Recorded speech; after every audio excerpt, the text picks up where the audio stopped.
Hey there, my name's Mark McCartney and welcome to the What is a Good Life podcast. Over the last 3 years, I've interviewed nearly 200 people around this question. And if you're new to this podcast, the aim of this podcast is not to prescribe you with a universal answer, but more to share with you people's explorations, curiosities, and their own inquiries into the question of what is a good life for them. Well, I'm also trying to share with you what I perceive to be more genuine expressions of the human experience and more meaningful and intimate conversations. Which brings us to this week's conversation, and I'm delighted to introduce Dr. Bettina Palazzo as our guest. Bettina is a business ethics expert, a lecturer at the University of Geneva, and the creator of the Ethics Gym program, demonstrating how leaders can be credible, ethical role models. In this conversation, we delve into the question that Bettina is currently contemplating in life. How does one balance making an effort and letting go? Bettina shares the challenges that this represents and also reflects on the role that social media plays in making us believe we have an immediate solution for all of life's problems. We explore the role of our natural selves and curiosity, noting how fear and perfectionism affect our capacity to handle uncertainty. Simultaneously, we observe the role that compassion for ourselves and others plays in our ability to handle uncertainty and to develop more trust in the unfolding of life. Whether this is cultivated through community groups she has created, or by being attentive to the stories we tell ourselves about other people's behaviours towards us. This episode will give you much to contemplate regarding our attempts to control and our relationship with uncertainty. Bettina also shares in such an authentic and relatable manner that her reflections provide really interesting insights and nuance into the challenge we face as a culture with letting go. Look, I really enjoyed this conversation with Bettina. She's a really rare individual in terms of how authentically she shares. And I think it gives a lovely examples of the realizations we're able to make when we share from that authentic place. And if you enjoy this conversation, please like, share, and subscribe. And if you're on the podcasting platforms, please continue to leave your lovely reviews, as I greatly appreciate your support at this stage of my podcasting journey. Bettina, thank you very much for joining me on the What is a Good Life podcast today. Very glad to finally make this happen once again, and very grateful for your time today. Happy to be here again. It's always a treat talking with you. Thank you very much. Well, Bettina, as you know well, the question I kick this off with is there a question you're trying to answer as you move through life? Yeah. Yeah, so since quite a while, I'm sticking to our first, my first topic, but how can we balance being ready to do difficult and hard stuff and not getting overly obsessed with it and keep this lightness and playfulness and the easy life. So how can we balance the easy and the hard life? And that's probably that's hard to do, because once you are in the kind of I need to do this hard life stuff, it's very hard. It is for me, maybe not for everyone, to also just go with the flow, trust the universe. I'm not sure if I can trust. you know. Yeah, that's my big question about a good life. I think this is incredibly relatable. Can you give a sense or even an example of what you may be referring to in terms of just, okay, I know this life, there's big moments, there's seriousness in it, there's important things, but how can I maybe hold it lightly, or how can I not let it just almost take down the entirety of a sense of a good life within it? I think the problem is also a very modern one, where we get this impression that we control everything. Yeah, that just if you just scroll through Instagram, you get bombarded. So how can you do this, avoid that, so become better at this, and just follow this? And that's of course an illusion, and it's a marketing trick, and it puts a lot of burden on people.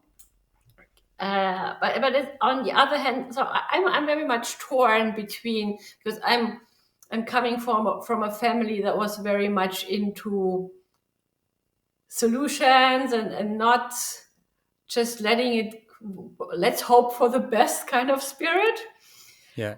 but yeah, how far can you drive your control issues? Because sometimes it's really better to wait it out, or get into a more intuitive way of solving it, or accepting that there just at the moment there is no solution, and we just have to sit with it.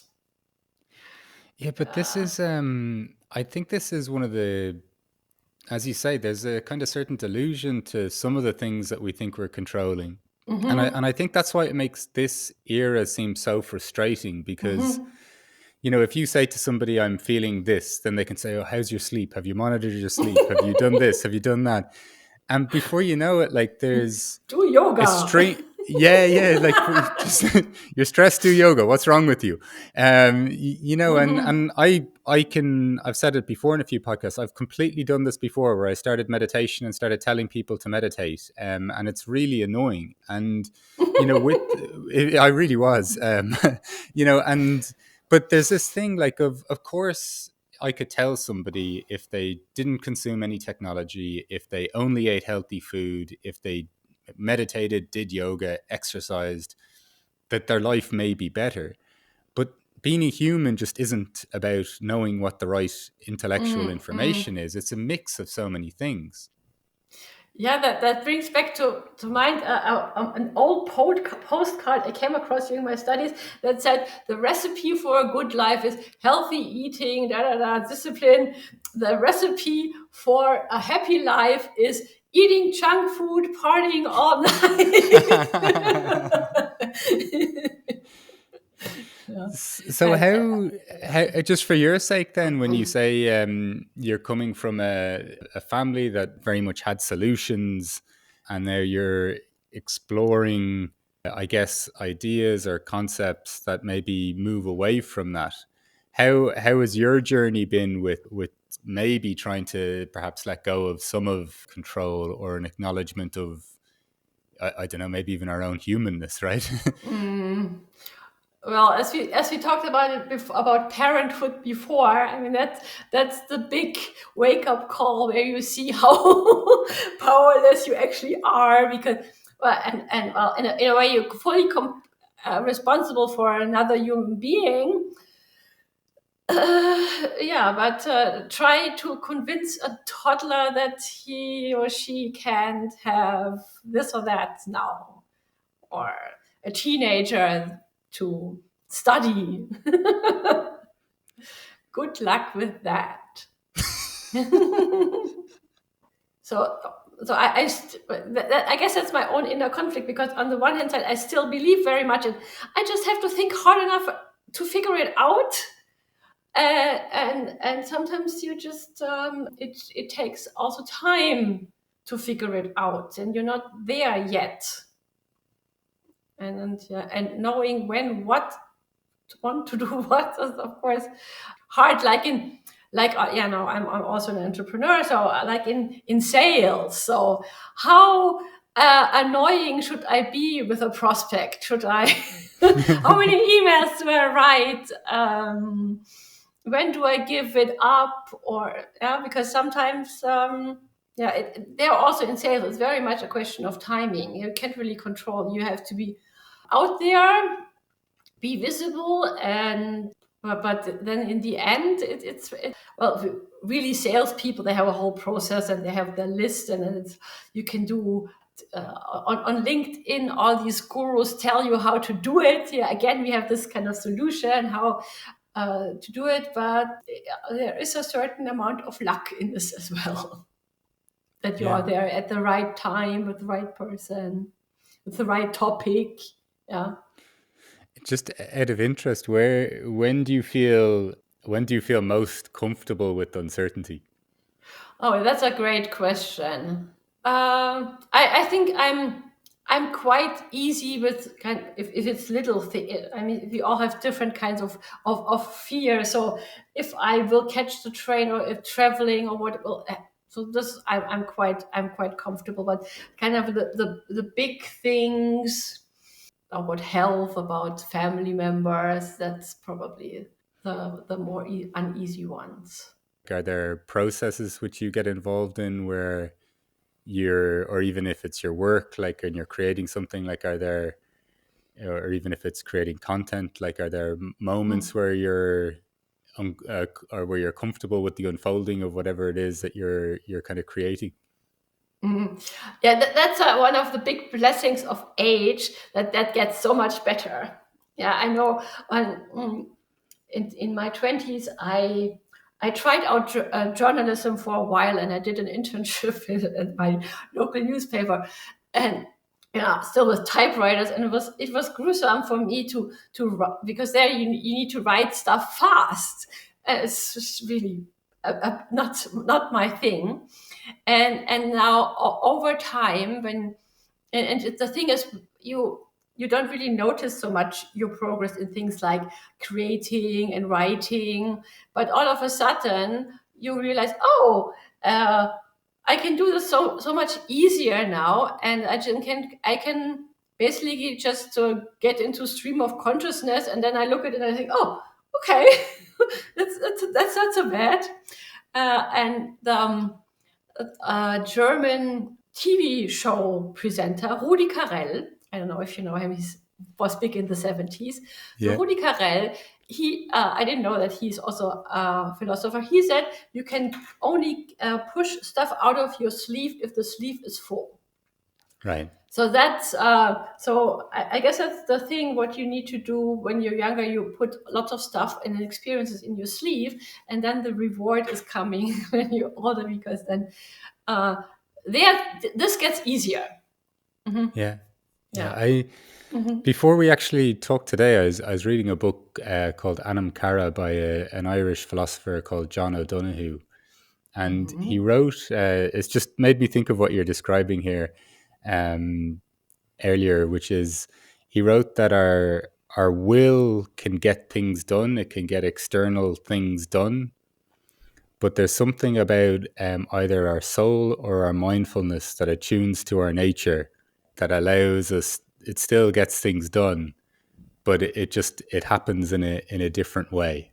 Like, Oh, I love it. I do get goosebumps because that's exactly the thing, that you need to put in the work, but then it's not always in your control. Like, there's this great talk by Elizabeth Gilbert on creativity. It's one of the most popular and one of my favorite TED Talks, where she is talking about how it was so burdensome because she had just massive success with her first, no, not her first book, but with Eat, Pray, Love. And then everybody was asking, so how is she dealing with the pressure to come up, to keep this up? And she says that it's just, you don't ask as an engineer. It's just our weird thinking about creativity. And that's what she's saying, that there is, you do in the work, but that then there is this thing with the spirit that has to come to you. Yeah. And that they talk about something similar in dance. It's called moment habité. So when you are completely embodied and suddenly your body does stuff that you didn't really know you had. right. And for you, are there moments in life where you've done things that have kind of truly surprised you, or that you didn't know that you had? Yeah, sometimes in teaching or in consulting. Yeah, when there is a client or a student that challenges me with a question or a statement, and I come up with something spontaneously, and that's when I sometimes, that's really great. So when you can look at yourself and say, yes, this is yay. Yeah, that's why we do the stuff, right? That for these moments. Yeah. Is Yeah. there, when you just wondering what your kind of entry point into this question of accessing more of the ease in life, or the balancing between the trying and the ease in it? When did this begin to become a bigger question for you? Probably with parenthood, and with being an entrepreneur. Yeah, this whole female career thing is also something where we know the odds are not exactly for us. So, and this reminds me of something that came to me recently, where in my 20s, some guy told me and a girlfriend that we should just relax and not be so uptight about our career and our studies and so on. And since I've been digging much more intensively into feminism since a couple of years, it made me realize that that's very easy for a guy to say, because they don't really understand that. Yeah, they don't see their privilege, and of course, it's much easier for a guy to relax than for a woman. And Yeah. so for you then, in even in your life then, with coming back then to relaxation, and even you're mentioning parenting as well as this scenario of this guy saying relax, and you're like, you don't get it, buddy. Um, Yes. what have been some of your approaches, or is it, are there big influences in that experience for you? Which first reminds me of this. There's one story by Ephraim Kishon. He was also quite big in the 80s, where he's telling the story of a guy who is kind of in a bad space, and everybody tells him to relax, and he's just completely and he gets even completely uptight by this. So it's like nobody ever calmed down by telling them calm down. It's Yeah, like relax. Nobody can relax by telling them to relax. So what do I do to relax? Well, I do yoga, I do meditate. yeah, Snowshoeing in the winter has been a big thing. Going to Rome helps because it's so chaotic there. And so the thing with living in Switzerland is also it's very perfectionistic. So everything works, and it kind of gets you wanting to be on the standard. It's not like Berlin. So Berlin would also be a great antidote to the Swiss experience. right. Yeah, so getting I guess getting out of the comfort zone frequently is also super important.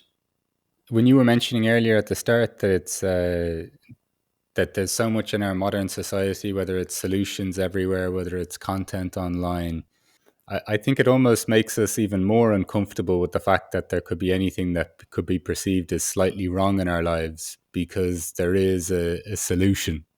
Right. And I think then even I've noticed it as well, that sometimes even we can be tensely pursuing our in air quotes spiritual practices, because we also have a desire for them to create a change or a different outcome in our lives as well. So it's I think it's what I'm trying to understand more of is even how can we get into the spaces where we're just doing the thing and we're not putting an outcome or an expectation on the thing, and that for even for because I definitely come from a background too where I really wanted to get things done, and I've worked in finance. I went to school. I got good grades in school, and life was just supposed to go, or its life was supposed to be a certain way. And ironically, I think I probably thought more in my mid 20s that I knew what life was all about than I do now as a 40-year-old. It's probably a good thing. Yeah, yeah, Yeah. Well, also Elizabeth Gilbert, she's really a hero of mine.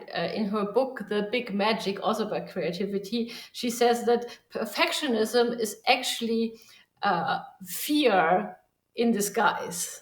That is what it all boils down to. We want to secure our life and have the best life, and there's all this comparison all the time. Yeah, so it's fear, and it ruins so much. Yeah, so it's really important to fight this perfectionism, but it's hard. yeah. I don't know, for you, is there anything that's helped you, or even a better relationship with this sense of perfectionism? Yeah, I guess that comes from our internal risk management, always trying to stay safe. And even today, it's usually not something life threatening, but we have the same kind of stress reactions like it would be life threatening. So catastrophizing, it's not good for you, but also there I find it hard to draw the line between how far can you kind of try to protect yourself and when does it go too far. Yeah, that's Yeah, I think that it is difficult because there have been moments in my life where this has had actually saved me, but then this is then a success. So you say, I need to be very alert all the time, and then yeah. you get completely stressed because you've been proven right once, and then to trust again is not so easy. Yeah. So that's kind of, and we hear this a lot. We hear all of these recipes how to have the perfect life, and of course everybody knows that there is no perfect life. But so, and then the other stereotypical advice then comes: trust the process. Yeah. Who is this? Who is this process thing? But I think this is a really important thing to observe in all our lives. So, like, at what point as choosing safety, or maybe even having a good look at the landscape and deciding that this is I don't need to take that risk and it works out. And then but being careful that that doesn't translate into, now I will reject all forms of risk, or maybe I won't trust this scenario because that one time that I was right. And so that, I think that's a really interesting part of this life, in trying to still remain open to seeing life with fresh eyes, or seeing a situation for the new experience that they typically always are as well, even if our experiences are similar. Yeah, the thing is that this is just it kills so much joy. Yeah. Yeah. So probably a big question. I think what people need after all of this pandemic and war, we're still in the middle of the war experience, is actually joy, and it's not so easy. It's, I think this is, there's a few things that I think we usually think we're afraid of the worst case scenario. I think there's also something in us that's actually really afraid to experience joy, to stay in just beautiful moments, or even to think the best of ourselves. Like, Yeah. and I don't think we discuss it very often, but I don't know, even in trying to dream big, or whatever it may be, there's, lots comes up for us, in we're comfortable to ignore, or being fearful of catastrophe, or sorrow, or sadness. But I don't think we notice enough just that we don't allow ourselves, or we almost fear the best of ourselves, or beauty, or joy as well. Yeah, it's a little bit, it comes to mind this stereotypical difference between Europe and with our past, that we are much more fearful and risk averse, and US, where the sky's the limit and it's so risky. But I think that that's also deeply culturally ingrained. Yeah.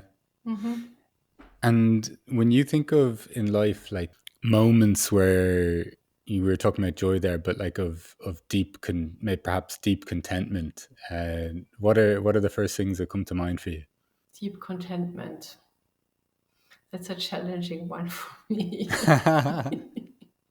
So what comes to mind so is when you did manage something highly complex, but you thought, oh my god, so much work, and then you worked it out, and it yeah and you got more or less what you wanted, or with some surprises. So what comes to mind is my sabbatical year with all of my family for living a year in Rome, where relocating our family, finding the schools, finding the apartment, uh, the moving and everything. So that was very scary. And all of my family members said, "Oh, you can't do this to your boys," and stuff like this. And it turned out to be a very, very great experience for everybody. And the other one was last year when I jumped into this online program, and it was very difficult and a lot of work. But the results were great, and it was so much fun doing this work. And overcoming the doubt before a difficult task, and then being rewarded with surprising more than you expected. I Yeah. was for Rome. I was expecting that it would be great to live in Rome, but it was so much. There were so many happy surprises that I didn't expect, and the same for my online program for my compliance influencers. It was yeah, because I didn't, you don't know when you start something new that it will work out, and then if you see that it works the way you imagined and even better, yeah, I guess that's very nice. Probably What? what you are experiencing with your podcast, right? There you start with some idea, and yeah, Yeah, yeah. yeah. It's always. I think it's. I really think this is one of the more beautiful things you're touching on in life, which is just the trying something and then just like seeing where it goes, but then it turning out in ways in which you couldn't have anticipated in terms of just the, when you're talking about Rome there and the elements that you didn't even think about, or that surprise, Mm. like that were on top of what you already thought would be a great experience. Just out of interest, what was the motivation to go to Rome for a year? What brought this about? Well, my last name Palazzo is Italian because my husband is half Italian.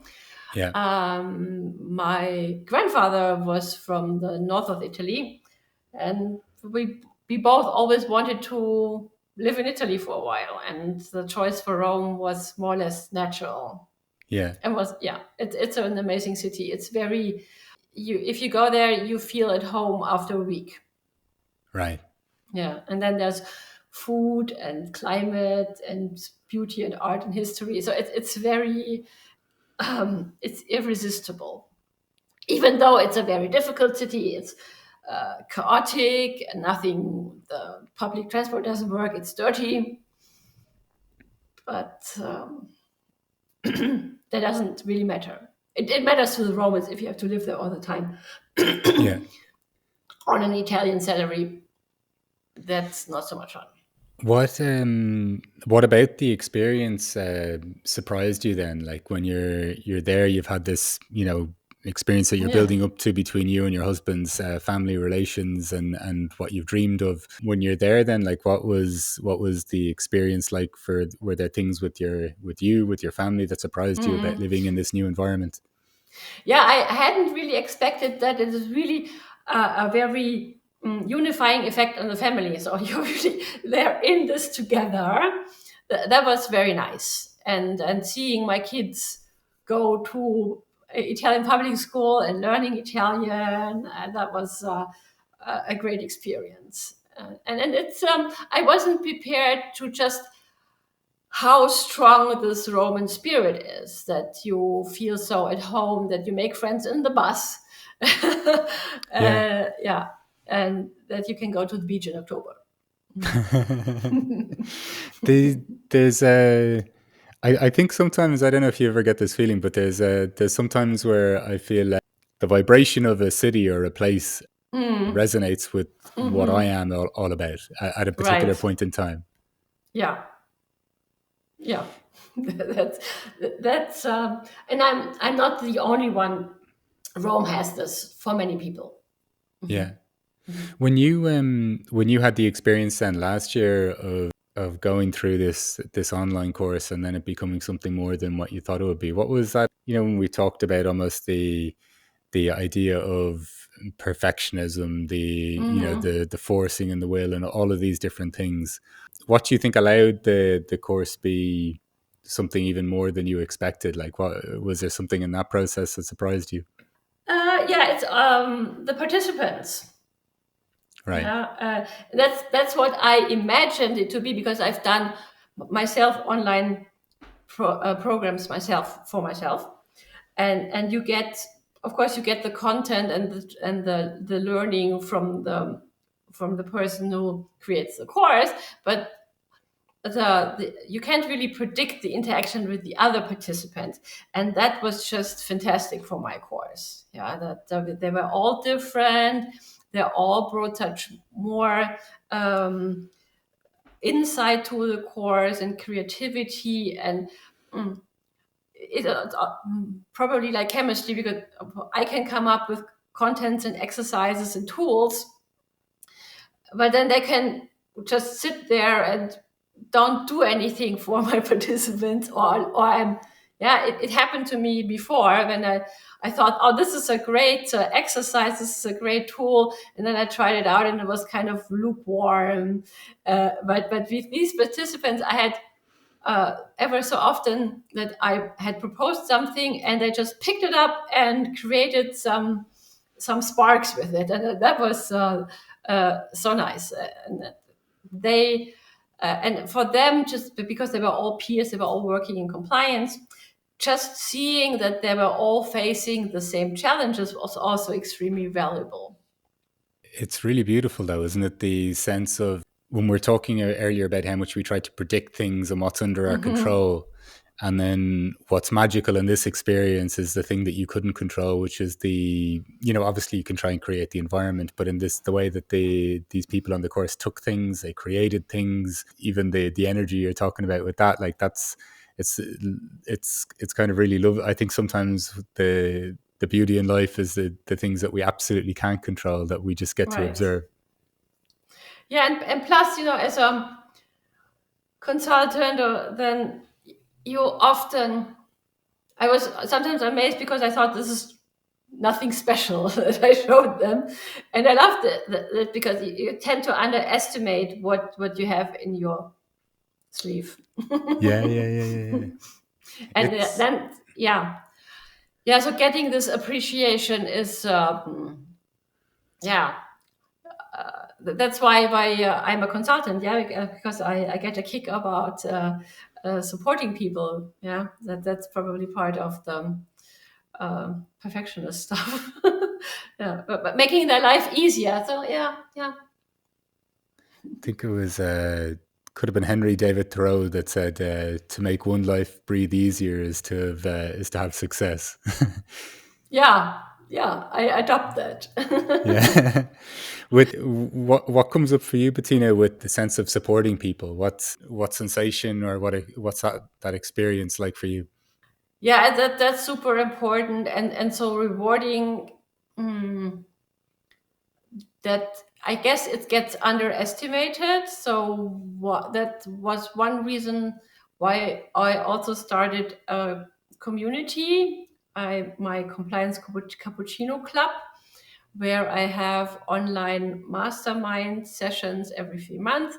And all I do is gather people in compliance together. I say a few words about some burning topic that they all face, and then they share their experience and their solutions. And I'm every time completely blown away what happens. And I don't do anything except organizing the time and the space, and so that's I think something we need so much more in everybody's lives and in business in general, to move away from a competitive approach and to more cooperation. So there are people Mm. then from different companies and congregating Mm. together. Mhm. With that, Bettina, like is it sharing of experiences? Is it sharing of challenges? What do you see Yeah, kind of happens everything. for Like we people? start with the challenges, like what to discuss. So one topic that compliance people usually struggle with is involving their leaders for compliance, so that they say, yeah, compliance is important, I do this and that for that, and or yeah, and just seeing that they all have struggles with this is very helpful. Just and comparing what has helped them is they always share great ideas that and I get a better feeling about what other problems to the details of them of their situations. So it's There's fun. there's something remarkable though, isn't it? Because even you mentioned it with the even with your family, like the unifying effect of Mm. everyone having the challenge of living in a new city, and even with this as well, there's something really lovely about just sharing an experience or sharing the same challenge. That I'm not trying to sugarcoat things in life to say, oh, just share your challenge, and this really difficult thing you're Yeah. facing is easy. But I think it's hugely Mm. underestimated when we're trying to maybe project a certain expertise or competence, or that we can be perfect. But it's in sharing that, like, that I think is, I don't know, I think it's one of the most enriching experiences in life. Yes, because if you don't share it, you have this tendency that it's your fault or you're the only person with this challenge, and it's a very heavy burden. Yeah, that's why coming back to feminism, that's how the patriarchy works for women. That we think it's our fault if we are faced with harassment, sexism, discrimination, but it's not. And yeah, so and just sharing these stories and realizing, oh, also my super successful colleague had these experiences. That's very, very liberating. I run workshops for women on this. It's called Yeah. communication Aikido. So how can you defend yourself against everyday sexism? And that's always a big aha moment to see that it's systemic and it's not about you. Yeah. Yeah. So even just the acknowledgement that it's Mhm. in some ways, I guess, not as like, it's not me. It's Right. yeah, yeah. And Yeah. this is a great title though, communication aikido. Where did Yeah, I got inspiration from.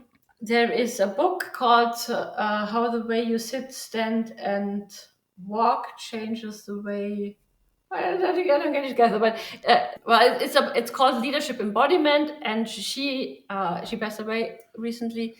She was an Aikido Dan, very high level, and she developed this idea: how can you deal with attacks? Because Aikido is this non-violent martial art, and there you it's you don't attack. If you get attacked, you don't escalate the situation by wanting to destroy your opponent, which of course, as a woman that gets attacked with a sexist remark, you shouldn't do, because it's not good for you. We don't want that.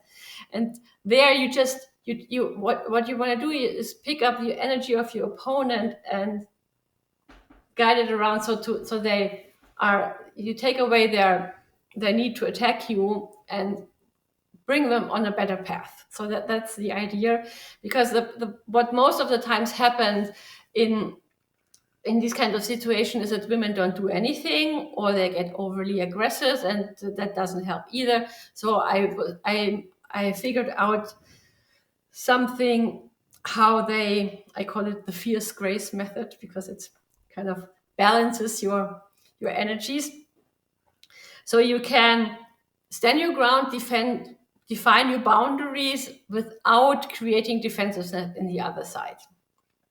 Yeah. which is And this Wendy Palmer based all of this on very physical exercises, how you can recenter yourself after an attack, because we usually react in a dysfunctional way when we get attacked. And so how can you get centered again, so your reaction will be more of a mutual learning process than a fight.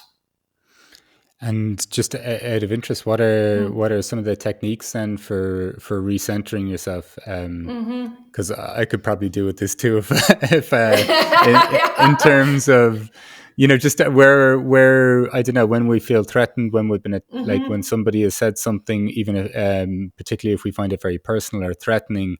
This sounds like a really beautiful idea. It's a beautiful idea. I can share the most important and very short exercise please with do. you. So think about something that gets your blood pressure up and your adrenaline and everything. Just a situation like somebody took your reserved seat in the train, or took your parking spot, or didn't close the toothpaste cap, whatever. Yeah. So you have the situation. Yeah. So you feel it. Okay. So then what you do is you breathe in along your spine, and you breathe out, and you soften your front body, and then you imagine that you are like the sun, and you're filling the room with your room bubble. Yeah. Can you feel it? And you think about something that makes you very, very happy. Yeah.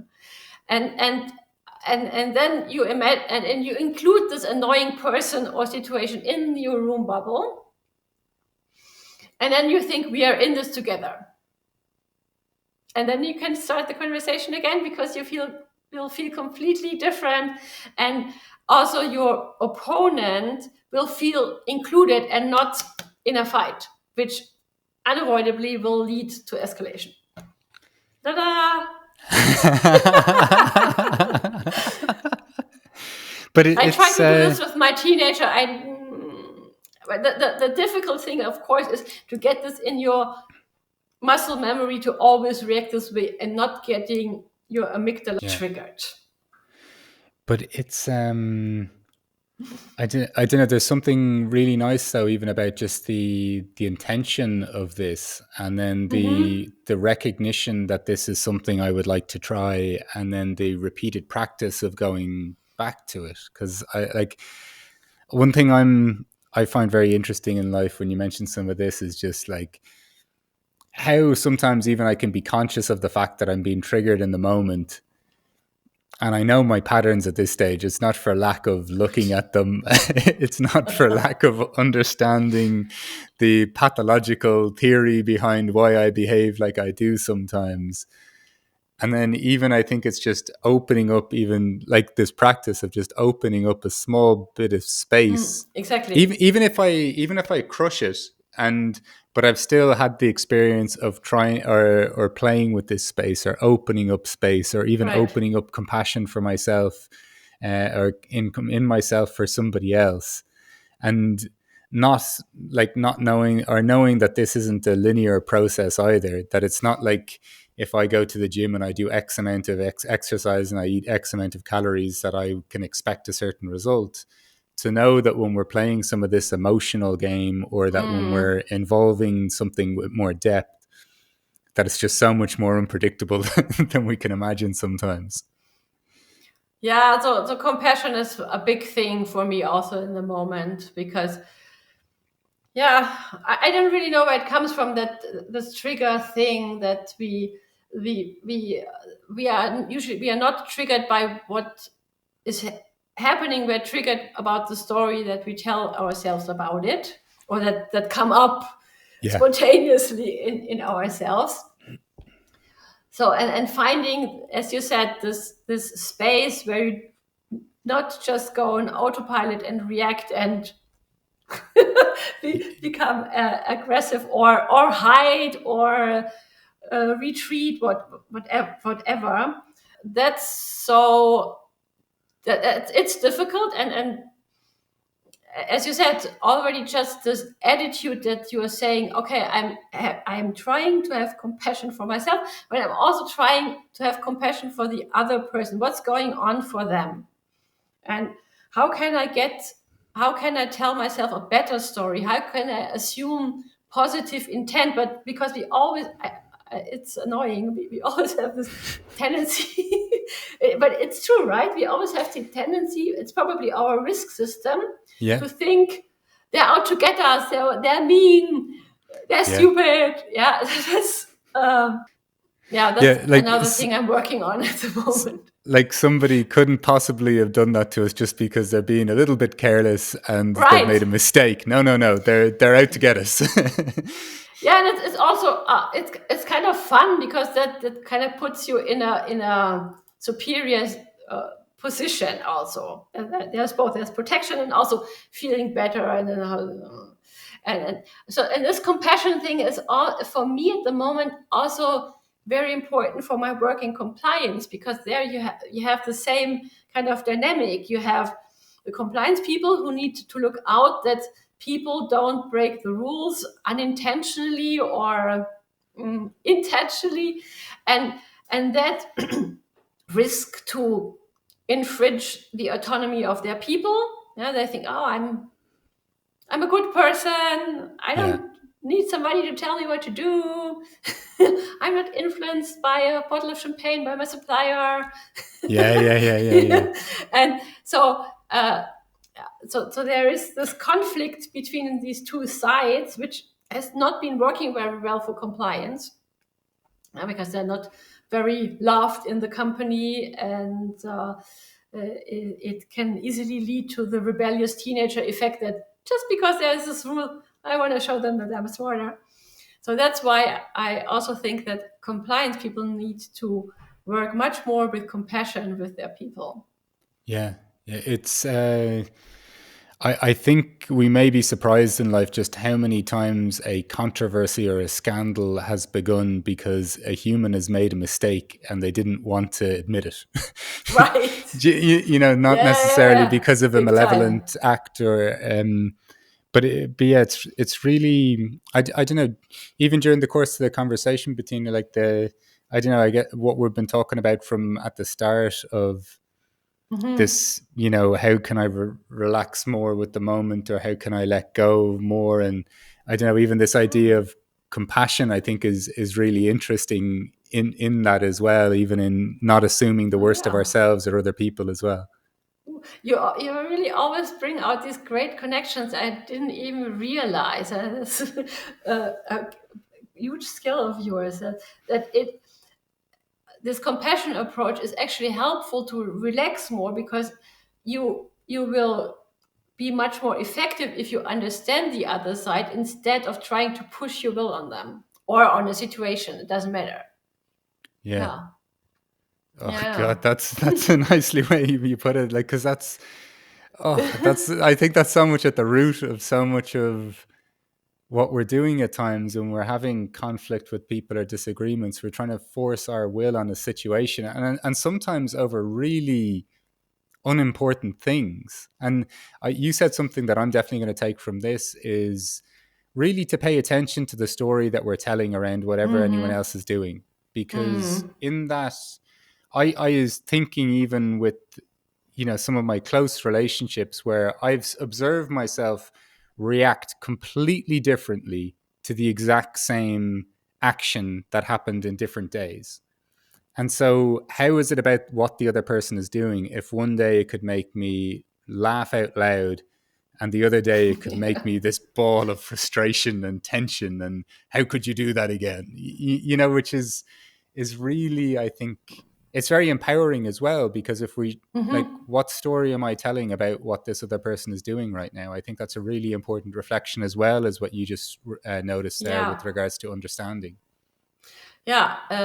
It helps you to regain your brain, because otherwise you're in this fight or flight reaction and you can't get to problem solving.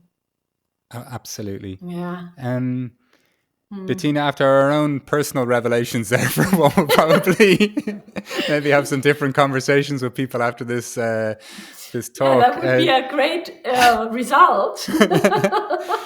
Just given so much of what you've talked about, like the idea of maybe embracing what we can't control, showing compassion for other people, things you've recognized in your own life in terms of kind of going beyond what you thought your own potential was, these lovely moments in life, these moments then of even contributing or supporting other people, whether it's with the this communication Aikido, whether it's the Cappuccino Club as well for your fellow Mm.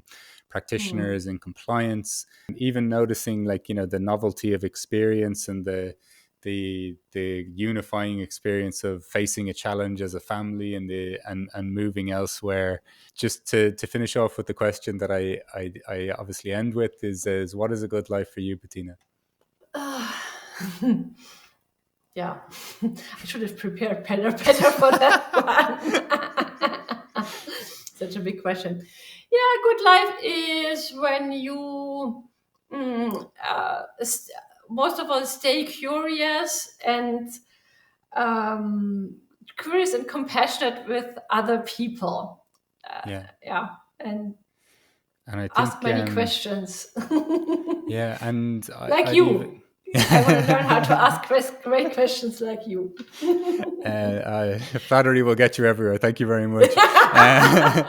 But no, but I think that, and I'd even extend that curiosity and compassion then even to ourselves. And I think this is like, there's something really Hmm. beautiful in life when we can definitely hold that curiosity and compassion up for other people.